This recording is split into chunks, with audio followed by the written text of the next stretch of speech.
It's 10,000 years ago. You're sitting by the fire, and an elder passes you a smoldering bundle of dried leaves. You breathe in. The world softens, the stars smear, and for the first time your mind floats somewhere else. This wasn't a party, it was sacred. And humans were doing it thousands of years before we invented writing, farming, or even the wheel. So, how far back does getting high really go? Let's start with what getting high actually meant to your ancestors. Today, we treat it as escape, a weekend, a vice, something you hide.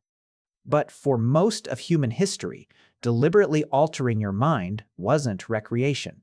It was one of the most serious things a person could do. It was how you spoke to the dead, how you healed the sick, how you survived pain with no medicine. Getting high wasn't running from reality. It was reaching for a deeper one. And it goes back further than almost anyone realizes. In the highlands of Peru, archaeologists found evidence of coca leaves, the same plant cocaine comes from, being chewed by humans 8,000 years ago. Not refined, not processed, just the raw leaf tucked into the cheek, releasing a mild stimulant. It killed hunger. It fought exhaustion. It let people work and hunt at high altitude where the air is thin and the body wants to quit. For these humans, coca wasn't a drug.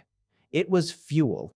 On the other side of the world, in Southeast Asia, people were chewing betel nut at least 13,000 years ago, a stimulant that turns the mouth red and quickens the mind. That's older than agriculture, older than the first village.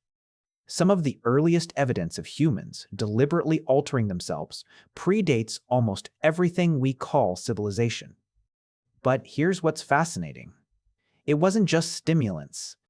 Your ancestors figured out how to get drunk too, and they may have done it before they could even farm. In 2004, biomolecular archaeologist Patrick McGovern analyzed pottery from Jiahu, a village in China dating back 9,000 years. Inside, he found the chemical fingerprint of the oldest known alcoholic drink on Earth, a fermented mix of rice, honey, and fruit. Humans weren't just eating to survive. They were brewing, deliberately, 9,000 years ago. And that raises one of the strangest questions in all of anthropology. Which came first, bread or beer? Some archaeologists argue that humans may have started farming grain not to make food, but to make alcohol. That the desire to get drunk together might be one of the reasons we settled down and built civilization at all. We may have traded our freedom for a reliable buzz. Then there's cannabis. In 2019, researchers excavated a 2,000-year-old cemetery high in the Pamir Mountains of western China. Inside the tombs, they found wooden braziers, small burners, still coated in burnt residue. When they tested it, the signature was unmistakable. It was cannabis. And not the weak, wild kind. This plant had unusually high levels of THC, the compound that gets you high. Someone had selected it, burned it, and breathed the smoke in an enclosed space around the dead. This wasn't casual. It was a ritual for the afterlife. The Greek historian Herodotus described the same thing among the Scythians. Nomadic warriors who would sit inside sealed tents, throw cannabis onto hot stones, and howl with joy as the smoke filled the air. For 2,000 years, people assumed he was exaggerating. Then, the archaeology proved him right. But the most haunting evidence comes from a cave in Spain. On the island of Menorca, in a place called Escarice, archaeologists found strands of human hair carefully cut and stored in wooden containers, over 3,000 years old. In 2023, scientists tested that hair, and they found 3 powerful drugs: atropine, scopolamine, and ephedrine.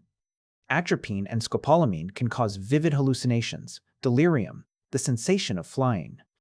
This is the oldest direct evidence of drug use ever found in a human body. Someone, 3,000 years ago, deliberately took hallucinogens, and their hair still remembers it. So the evidence is everywhere. Different continents, different plants, cultures that never met, never spoke, never traded. And yet all of them, independently, reached for the same thing. Which brings us to the real question. Not how, why.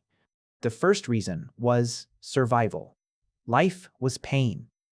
There were no painkillers, no anesthesia, no pharmacy, a broken bone, a rotten tooth, a wound that wouldn't heal. You simply endured it. So when your ancestors found a plant that dulled agony, they didn't see a drug. They saw a miracle. Opium, from the poppy, was being used in Europe over 6,000 years ago. Ancient people called the poppy the plant of joy, because in a world of constant suffering, relief was sacred. The second reason was endurance. Coca killed hunger on long hunts. Certain plants sharpened focus, kept people awake through dangerous nights, gave failing bodies one more push. In a world where weakness meant death, anything that made you stronger, even for an hour, was worth its weight in gold. But the third reason is the one that really mattered: religion. To your ancestors, the visions that came from these plants weren't hallucinations, they were real. When a shaman drank a bitter brew and saw spirits, he wasn't tripping, he was traveling. These altered states were how humans believed they spoke to gods, to ancestors, to the dead. The high wasn't the point, the doorway was. Some scientists think this goes even deeper. There's a controversial idea called the stoned ape hypothesis, which argues that early humans eating psychedelic mushrooms may have sparked leaps in imagination and language. Most researchers think it's a stretch, but almost all of them agree on something quieter and stranger: that the human brain has dedicated receptors for these compounds. We are, on some level, built to respond to them. The capacity to get high is written into your biology. Then, slowly, everything changed. As humans built cities and religions became organized, the sacred plants were pulled under control. Priests and rulers decided who could reach the gods and who couldn't. Alcohol got cheaper, stronger, and everywhere. What had been a rare ritual, done a few times in a lifetime under careful guidance, became something you could do alone every night for no reason at all. And in the last 100 years, we did something no ancient human ever imagined. We made it a crime. Here's the part that gets me. Your ancestors got high inside a container. There was a shaman, a ceremony, a reason, a boundary. The experience was rare, guided, and meaningful. It connected you to your tribe, your gods, your dead. You came back changed, and everyone understood why you went. We kept the chemistry and threw away the container. We can get high anytime, anywhere, alone, with no guide and no meaning attached to it at all. They used it to feel connected. We often use it to feel nothing. For thousands of years, altering your mind was one of the most sacred acts a human could perform. A bridge to the gods, a mercy against pain, a ritual that bound the whole tribe together. We traded all of that for a habit.